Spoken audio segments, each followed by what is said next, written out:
And they began their work on March the 9th. And they've had several meetings. The most recent was this morning, and they have scheduled a series of additional meetings. And I wanted Mr. Davis to review for the board and for the community the criteria.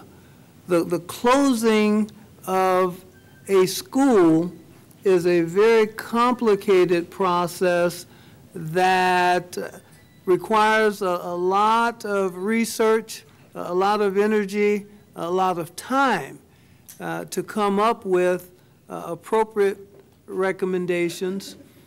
Included in that is an opportunity to be heard, or to hear from the community.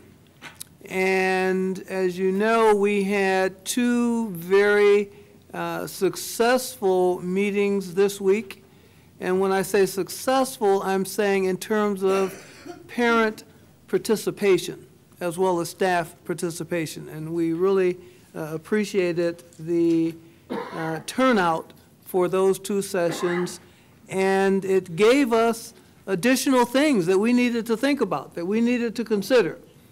So therefore, we reconvened the committee so that they would have an opportunity to fold into their ultimate recommendation some of the comments and some of the input that we heard at those two sessions.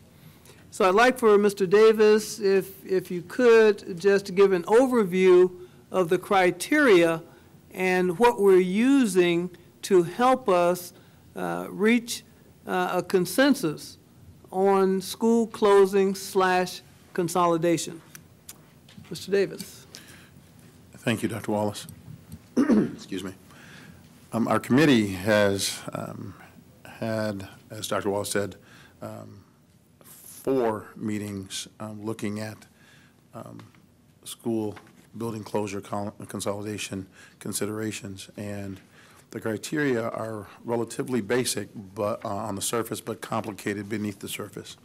One of the most important things we look at is current enrollment and demographics of a building.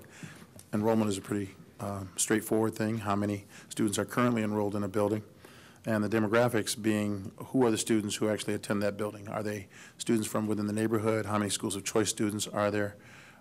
Where are the students actually coming from that are enrolled and attending in that school? If there are attendance area students, what grade levels are predominant in that population, and how much of that population has been consistent over time. Also considered in those demographics are transportation issues, whether or not students that are coming to the building are being transported by the district or coming through dean transportation because of specialized programming, or are actually what we would call walkers to that building.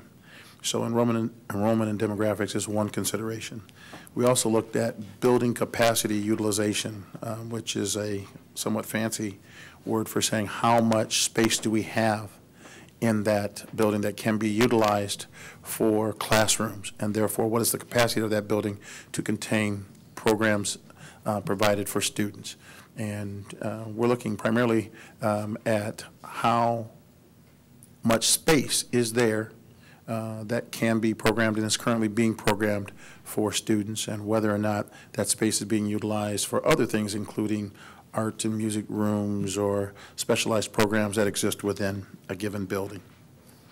We also look at the facility condition and the capital needs, and the capital needs refers to any cost that might be needed to improve the building beyond its current capacity or its current condition. And looking at that condition, what kind of infrastructure needs does that building have, and what are the current state, what's the current state of the most basic kinds of things, including heating and cooling, roofing, any infrastructure needs within the building, including lighting, flooring, changes in building structure. And of course, Mr. Ralph, our Director of Operations, has done a huge amount of work in that area and is a very valuable member of the committee in terms of helping us truly understand that. As due to the amount of time and effort that he has put into that. We also look at the grid geographic location and something we call community value. Not community value in terms of any kind of monetary value to the community, but what programming is provided to the community within that school, and how is that community valuing the programming that is provided. If it's a magnet school, how well attended is it? If it's a specialized program, how many students from that area come to that program? How many are we pulling in from across the district to the program? What are the costs associated with any specialized programming that come within a building? And therefore, what is the value to the community for that programming? We also look at the proximity to other schools, because depending upon whether or not a school stays open and is operable, what has happened to other schools in that area, in that vicinity? Because if we were to have to close a building and then move that population, how many other buildings exist that could absorb that population, and looking at the costs involved in that. Would it require transportation? Obviously, would it require changing of boundary lines? Those kinds of considerations. So that's what the committee is looking at, and that's what we've been discussing. We have met, as Dr. Wallace said, on 4 occasions, and soon we'll meet again. As a matter of fact, we'll be meeting tomorrow and again on Monday to look at further information that has come to us due to the 2 meetings that we've had with the community, and also looking at what kind of timelines we need in order to make final recommendations to Dr. Wallace, and look at what other additional service that committee would have to provide as we move forward.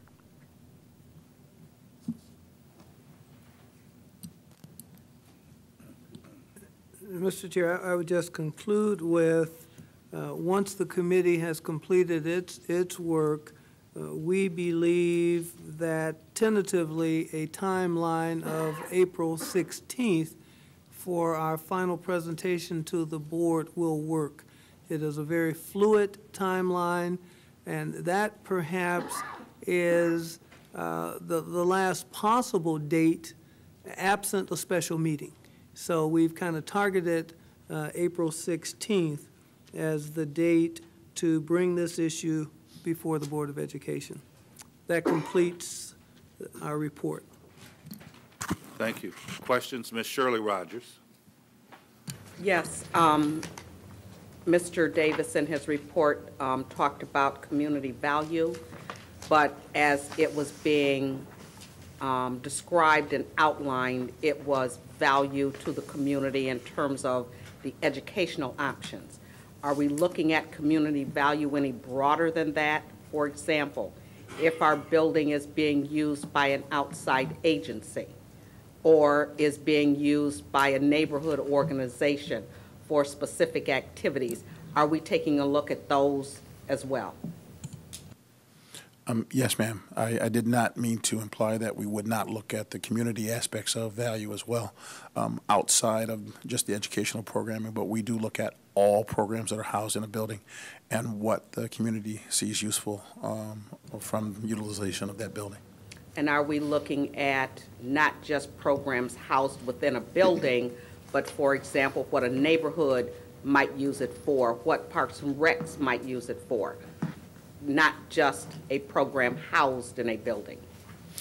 Yes, not all programs, as you are stating very specifically, are housed in a building. But at different times during the year, for very specific reasons, a building is being used by a community agency or group, and therefore has that kind of value to the community at large. So yes, we are looking at all parts of it.